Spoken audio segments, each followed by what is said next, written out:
A close-up look at the Davinci Code. Hidden truth or best-selling lie? You be the judge. The Davinci Code is built entirely on a myth, which is plain as fact. You get caught up in the story, and it's an interesting story, but it's a false story, and it plants seeds of doubt. There are numerous errors, historical errors, theological errors in the book. Truth is not going to be found within the parameters of the Davinci Code. Coral Ridge Ministries presents The Vinci Delusion, an intriguing look at how a best-selling novel threatens to undermine the faith of millions. Unless you have been living on Mars for the last few years, you certainly have heard of the runaway bestseller, The Davinci Code. This book has sold some 40 million copies, and now comes a motion picture based on the book, almost guaranteed to be a blockbuster hit. This major motion picture, directed by Ron Howard and starring Tom Hanks, will no doubt get its message across to millions more people who have never read the book. This book is having a significant influence on the beliefs of our nation and of the world, and that is why it's important that we address it. While the Davinci Code is a murder mystery novel, it claims to be based on facts, and those so-called facts attack the very heart of Christianity. Since its debut in 2003, The Davinci Code by Dan Brown has made publishing history. The book has dominated the New York Times bestseller list for more than 150 weeks now. I find it absolutely amazing that 40 million copies of the Davinci Code have been sold worldwide. It's mythology. It's fabrication.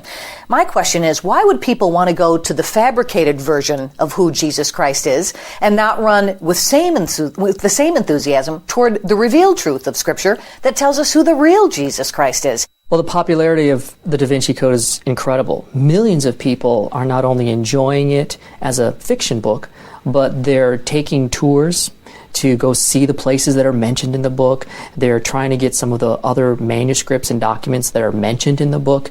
And unfortunately, many people are accepting what's actually being said in the fiction book as fact. They're taking it as real history, and the popularity is unbelievable. It's a fast read, it's fiction, people like fiction, and any book right now dealing with spirituality that isn't rooted in biblical ideas tends to make the New York Times bestseller list.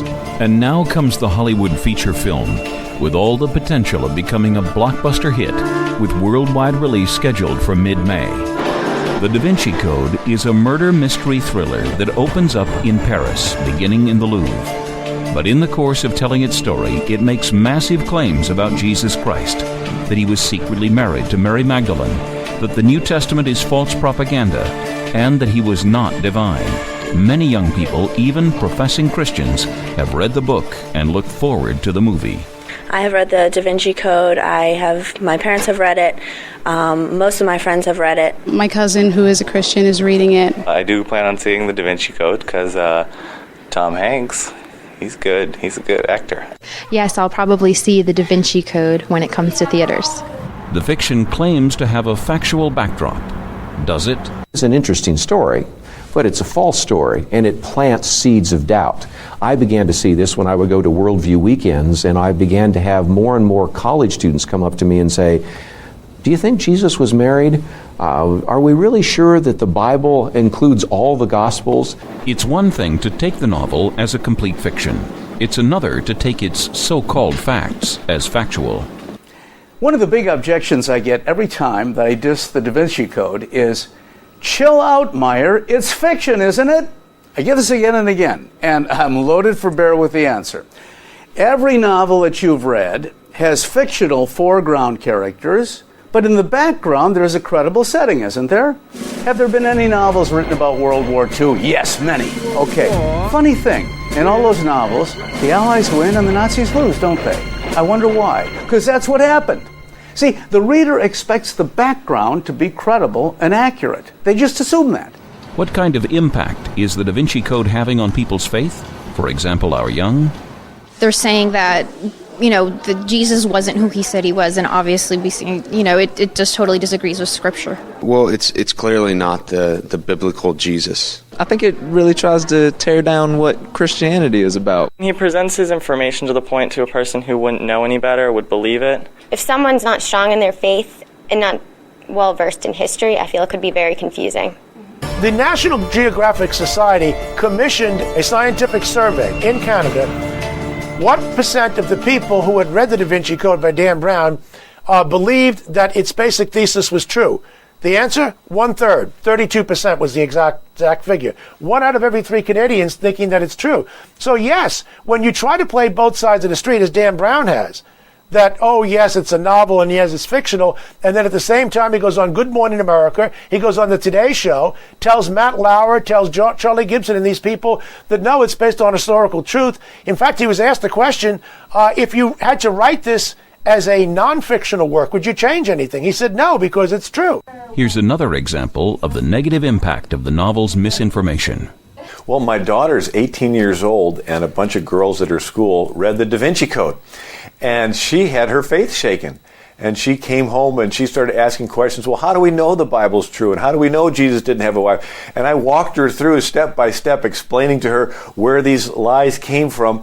And after about 3 days, she finally came back to her senses and she said, Daddy, I don't know what other girls do that don't have you as a dad to answer their questions. So many people who read the Da Vinci Code come away with the idea that the church can no longer be trusted. Christianity is based on lies. I think, for example, of a waitress who said to me, after reading the Da Vinci Code, I will never be able to go to church again because I know that the church is based on lies. I think anything, whether it's a motion picture or a book, that points people away from Jesus Christ having been the one and only Son of God, the only way to get to heaven, the only way to be certain of our salvation, anything that takes us away from that contributes to individuals who may someday find themselves eternally separated from God. This is serious stuff. We're playing with people's eternities here. This is not a novel that just raises some embarrassing things about the church and says, here, deal with this. This is something that challenges the very core of Christianity. If what the novel says is true, then the very foundation of the Christian faith is at stake. He starts the opening page with a statement of the following things are fact. And then he integrates just enough historical fact with the fiction. I call the writing faction. In other words, it's so confusing. And when people are asked, could you sort out the fiction from the facts, historical facts? And no, as a matter of fact, they cannot. In this program, we want to correct the misinformation propagated in the Da Vinci Code. For example, on the front cover, it says, the Da Vinci Code, a novel. But if you open the book and begin to read, you'll see that the first word, all in capital letters, all by itself, is fact. Well now, is it fiction or is it fact? That first page says fact.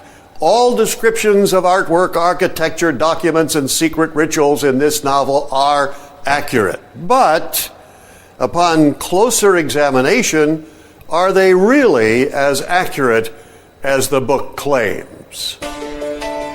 There are a few errors in the Da Vinci Code that are so monumental that we will deal with them one at a time in greater detail later in this program. These include that, quote, the New Testament is false testimony, on page 345 of the Da Vinci Code, or that there were some 80 Gospels to choose from, but only 4, not necessarily the most accurate ones, made it into the Bible. That Jesus was not thought to be divine until the 4th century Church Council of Nicaea, and that Jesus was secretly married to Mary Magdalene, and they had a child together. Sandra Miesel is a specialist on the medieval period and the co-author of the Da Vinci hoax.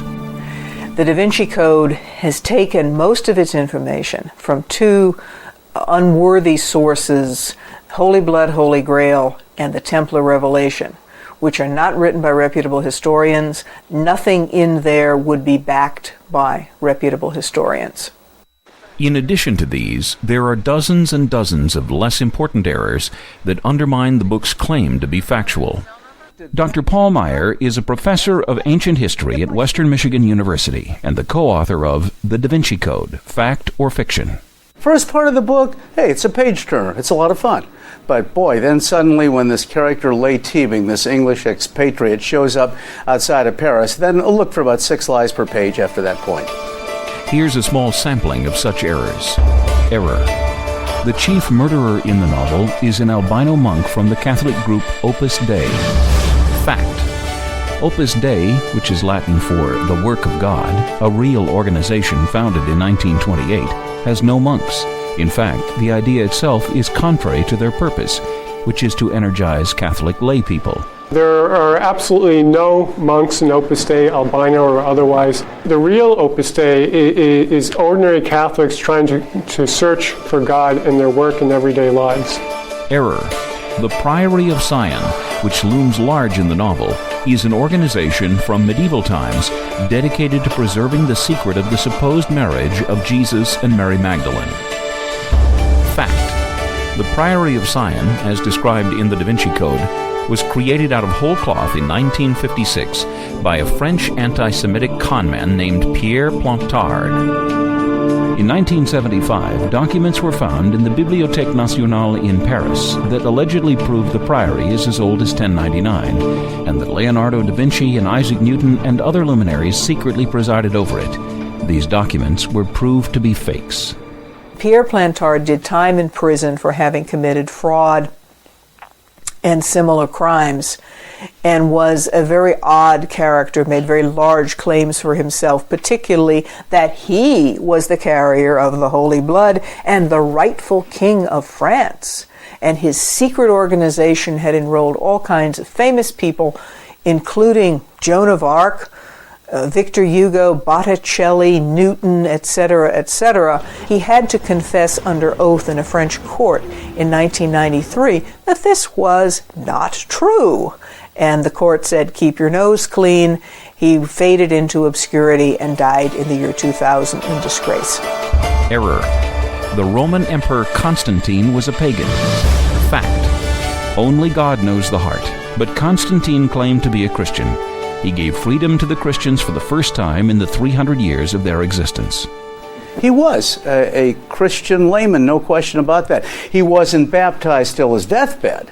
And the reason for that is they had the cockamamie idea in the ancient world there that what you want to do, since baptism wiped your slate clean, is get all your sinning done ahead of time. And if you can time it just right, then you're baptized in your deathbed. Error. The ancient documents called the Gnostic Gospels that the Da Vinci Code relies on are more favorable to women than the Bible.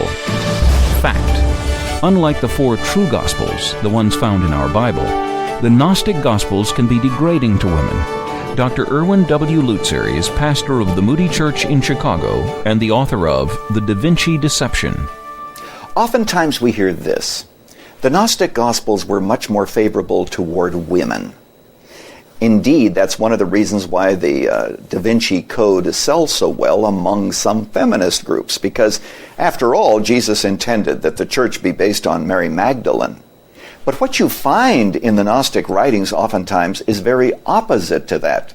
The very last verse in the so-called Gospel of Thomas says that in order for a woman to be saved, she has to become a man. I would say that that's not very pro-feminine. Furthermore, Dan Brown impugns the church with denigrating women. His characters say, "The power of the female and her ability to produce life was once very sacred, but it posed a threat to the rise of the predominantly male church, and so the sacred feminine was demonized and called unclean. Genesis was the beginning of the end for the goddess." The Da Vinci Code, page 238.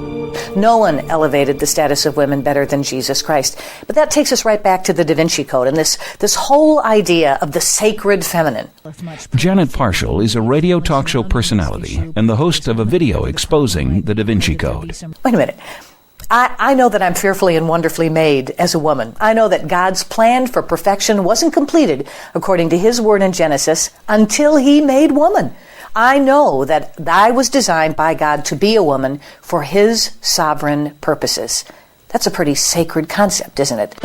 Amy Welburn is the author of Decoding Da Vinci.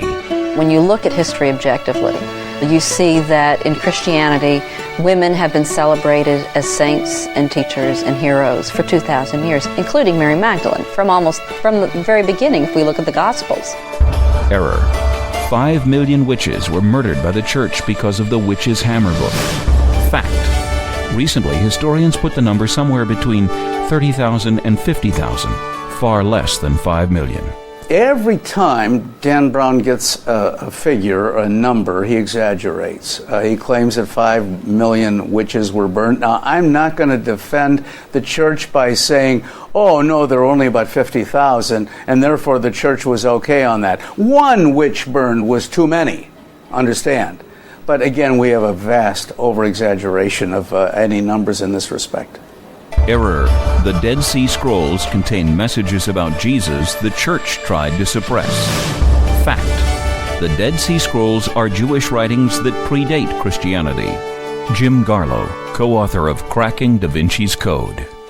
Well, he's dead wrong. The Dead Sea Scrolls have nothing to do with Christianity. They predate Christ. They have to do with a Jewish sect that lived in what's called the Qumran community, that lived outside of Jerusalem. Once again, Dan Brown either didn't know history or is intentionally misleading his reader on that.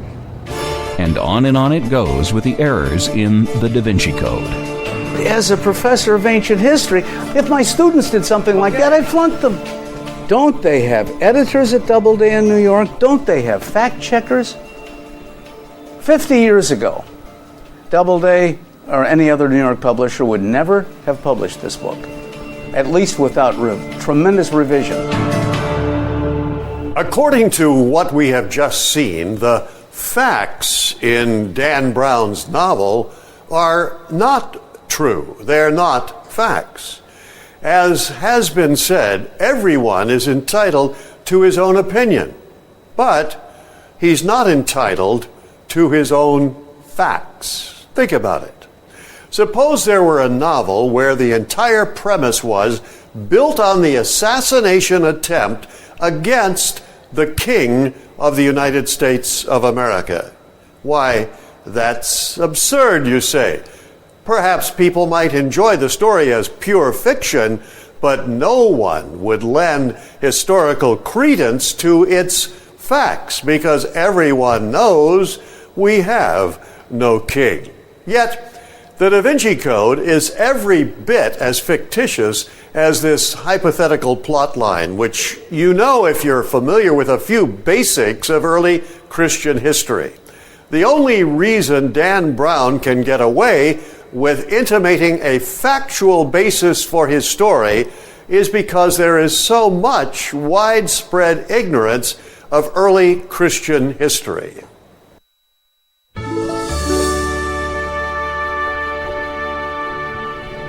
The Da Vinci Code gets its title from the notion that Leonardo da Vinci encoded secret anti-Christian messages in his art. But what are the real facts? Leonardo was one of the keepers of the secret of the Holy Grail, and he hid clues in his art. The Da Vinci Code, page 230. The Holy Grail, according to the book, is Mary Magdalene, the secret wife of Jesus, and who bore him a daughter. And why did Leonardo supposedly hide these clues in his art, according to the Da Vinci Code? Because if he stated his views publicly, the church would have him killed. How accurate is the novel when it comes to art? If you want to have a sense of how credible Dan Brown and the Da Vinci Code are in relationship to art, all you need to do is start with the artist's name. Brown constantly refers to him as Da Vinci. He has his scholar characters refer to him as Da Vinci. Well, the fact is that no scholar on the planet, not even any elementary school introduction to art refers to this artist as Da Vinci. His name is Leonardo. If you look him up in the card catalog or an index of a book, you look under L, not under D, under V, because Da Vinci means from Vinci. That is the village in Tuscany where he grew up. According to many art experts, the problems only begin there. If you do a web search for art historians and Da Vinci Code, what you will come up with is a long list of articles in which art historians will tell you not to look to the Da Vinci Code for learning about art. One outlandish claim in the Da Vinci Code is that the Mona Lisa is actually a self-portrait of Leonardo in drag. Sorry to answer that with a straight face. A lot of people comment about the Mona Lisa and who she may or may not be. Artists back in those times, and they do it today too, is they'll pull a model whose face happens to be particularly interesting or captures a particular attitude, an attitudinal posture, they'll call it sometimes in painting. So I doubt very seriously that this happens to be a secret code of Leonardo, some kind of self-portrait with a wig on. Although he did on occasion paint some Christian works of art, that is not what he was known for in his day. He did not paint hundreds of wonderful examples of religious art. There are 17 firmly attributed paintings. He did not have hundreds of lucrative Vatican commissions. He had one, and he never executed it. And the Pope said, "Oh, that's how Leonardo is. You just can't count on him." He was always picking up a project and dropping it. But the most important claim in the Da Vinci Code regarding art is that in the Last Supper, one of Leonardo's masterpieces, the person next to Jesus is not the beloved disciple John, who later wrote the Gospel according to John and the book of Revelation, but rather that figure is Mary Magdalene, Jesus' secret bride. About a year ago, I was in a place where there was a reproduction of Leonardo's Last Supper, and two women came up next to me and stood there, and one said to the other very authoritatively, "That's not John, that's Mary Magdalene on Jesus' right. Everybody knows that now." Well, they should tell Leonardo, because he didn't know that. There is no evidence anywhere in Leonardo's journals, in the history of this work, that he intended for that figure to be anybody else but John. One of Dan Brown's proofs is that John looks so feminine. But John is often portrayed in such a way in art because he was young. Go to any cathedral and look at the stained glass images of John. Just as you can tell Peter because he's holding keys, and you can tell Andrew because he's holding a cross like an X, like the kind on which he was crucified, so you can tell John by his feminine looks and often by him holding a chalice, sometimes with a dragon popping out. John often looks feminine. This was not unique to Leonardo. And to suggest, for example, that because the figure of John is beardless and has long hair and looks to our 21st century eyes kind of feminine, it displays a real ignorance of how Leonardo and many Renaissance artists did their work. I'm not aware of any credible art expert who believes the message of the Da Vinci Code. The single most controversial claim is that it is Mary Magdalene, not the disciple John, who is seated next to Jesus Christ in Leonardo's Last Supper. But I have two observations. First, where is the beloved disciple John? Is he not in the picture? Is he under the table? Dan Brown's contention is absurd. There is no way that John, the beloved disciple of Jesus, would be absent from the painting of the Last Supper. Secondly, let's pretend for a moment, just for the sake of argument, that Leonardo did intend to encode secret messages about the real Jesus and Mary Magdalene into his art. So what? All that would prove is that Leonardo himself, who lived some 1,500 years after Jesus Christ, believed the bizarre theory contained in this novel. It would tell us absolutely nothing about the first century facts themselves.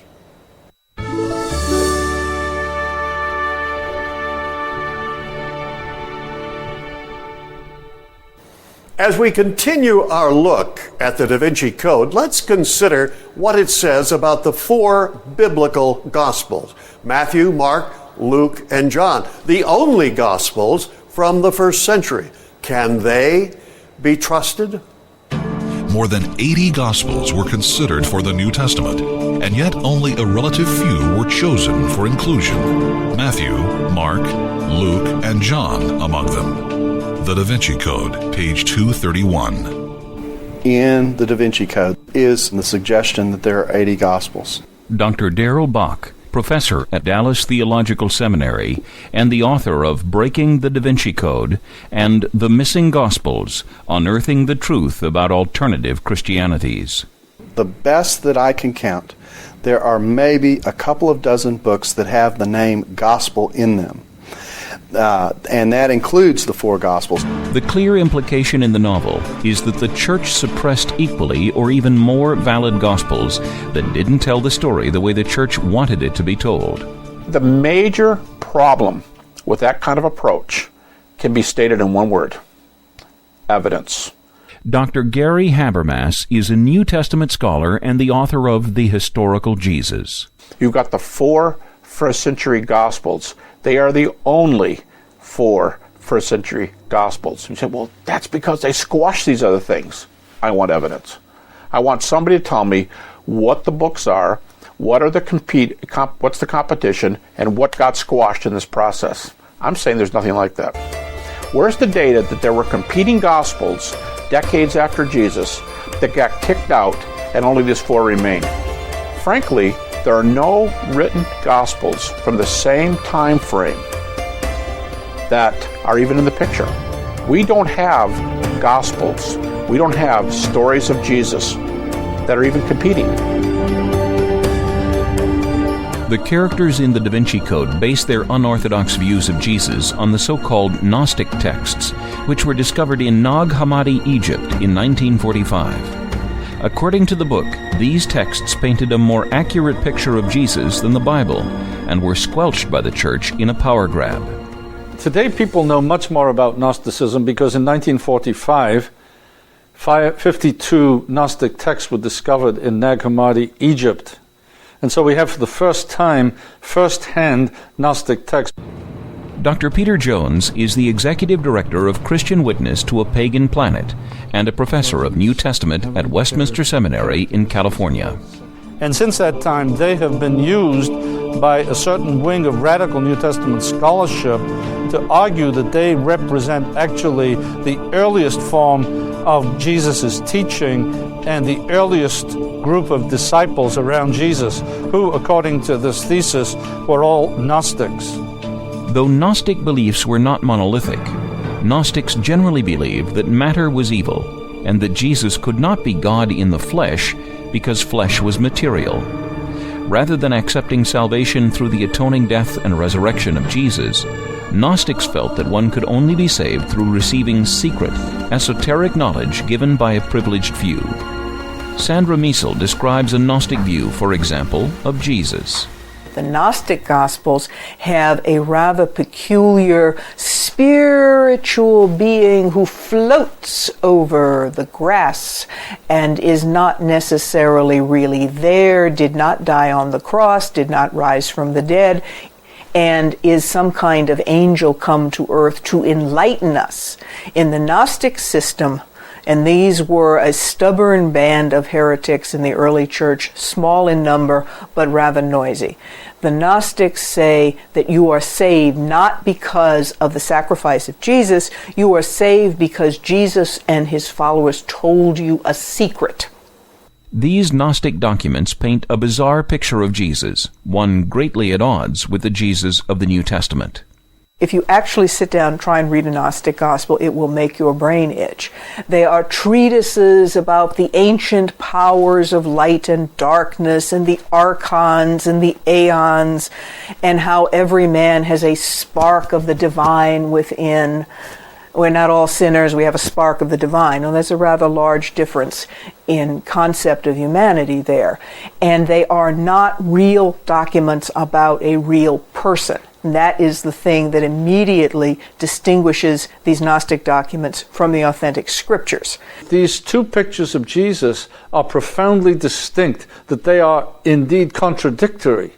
And so you have to decide at the end of the day whether you will choose the Gnostic Jesus or the biblical Jesus. So whose material should be believed? The 4 gospel accounts in the Bible or the extra-biblical Gnostic Gospels? In the Da Vinci Code, the reader gets the impression that at the end of the 1st century, or maybe even through the 4th century, there was a stew of texts sort of percolating through Christianity, and that all were equally valued by all Christians, and that what happened in the 4th century was that the Emperor Constantine sort of picked 4 that suit his political purposes. That has no relationship to what really happened. What really happened is that by the beginning of the 2nd century, the 4 Gospels that we now have in the New Testament were already regarded as the most authoritative. And the reason they were regarded as most authoritative was because they had the closest ties to the apostles. According to most scholars, the so-called Gnostic Gospels, which include such extra-biblical books as the Gospel of Thomas, the Gospel of Philip, and the Sophia of Jesus Christ, were written far too late to be of any historical value in recording the life of Christ. I think it's clear that the Gnostic Gospels are 2nd or later century documents. When we're looking at trying to figure out what happened in a certain event, it just makes more sense to look at the documents and texts that date closer to the events themselves. And in that case, the Gospels and the other New Testament documents win out every time. The Gnostic writings also appear to have been written under pseudonyms. And another reason we don't accept these Gnostic Gospels is because they are fraudulent so far as their authorship is concerned. I don't know of a single scholar who believes that Philip actually wrote the Gospel of Philip, or that Mary Magdalene wrote the Gospel of Mary, or for that matter, that Thomas wrote the Gospel of Thomas. Any document that purports to be written by an author who, in point of fact, did not write it, but you're incorporating his name to give you credibility, falls beneath the high integrity of the Scripture. Furthermore, while the vast majority of even secular scholars view the biblical Gospels having been completed by 95 AD, many of the Gnostic writings do not begin to appear until more than 100 years later. They don't really tell us anything about the 1st century. They tell us about Gnosticism, but they don't tell us about the real Jesus. The question that I have to ask is, whose description of George Washington would you be willing to believe? Those who knew George Washington, lived with him, and ate with him, or would you want to believe the descriptions of someone who lived 200 years after George Washington and talked about him, particularly when you knew that the folks who lived after him wanted to put their own ideas into his mouth? What we're confronted with is eyewitness accounts on the one side, the New Testament documents, and speculations on the other side that come much later. Because Matthew, Mark, Luke, and John were written so close to the time Christ actually lived on earth, many experts believe that they are likely to be the most accurate historical accounts, since they are written during the lifetimes of the witnesses, before legend and embellishment had time to take place. As a journalist, I've learned to investigate the reliability of documents. Lee Strobel is a Christian author who used to be an investigative journalist for the Chicago Tribune. He is the co-author of Exploring the Da Vinci Code. And when you look at the documents that make up the New Testament of the Bible, they meet the tests of reliability that historians use. For instance, the 4 Gospels in the Bible have ties to the apostles themselves. They're either written by apostles or by people who were working with the apostles, like Mark, who worked with Peter, and Luke, who is a close associate of Paul, the eyewitness of the resurrected Jesus. So we have eyewitness testimony that goes into the Gospels that are in the Bible. And they also come very soon after the events themselves, so soon that we don't have legend coming in and wiping out a solid core of historical truth. On the other hand, the documents that Dan Brown uses and relies upon are not historically reliable. They come in the 2nd and 3rd century, so we have a big time gap. They do not have any kind of a direct tie to eyewitnesses, and they contradict the teachings of Jesus that we know from the earliest documents are the teachings that he actually gave. Ironically, even these documents don't come out and say that Jesus was married to Mary Magdalene. You still have to read between the lines, and the way that Dan Brown does that still doesn't hold up to scrutiny. And while the biblical Gospels have been attacked over and over again throughout the centuries, one enduring fact about them remains. The apostles of Christ testified to the authenticity of their account of Jesus with their own blood. It is not the kind of behavior one would expect from those perpetrating a fraud. The Davinci Code says that the early church waged a political campaign to foist upon us a false Jesus. Well, the fact of the matter is that the early church, as reflected in the New Testament, was written by men who knew Jesus firsthand, who themselves were not engaged in any kind of political campaign, since they suffered greatly from the power of the politics of Rome, and most of them died on crosses. They died for a faith that they believed was true. As you've just seen, Dan Brown and others today are holding the later Gnostic writings as superior to the first century Gospels. Around 200 AD, before most of the so-called Gnostic Gospels were even written, the early church father Tertullian wrote this, quote, "We Christians are forbidden to introduce anything on our own authority or to choose what someone else introduces on his own authority. Our authorities are the Lord's apostles, and they, in their turn, choose to introduce nothing on their own authority. They faithfully passed on to the nations the teachings which they had received from Christ."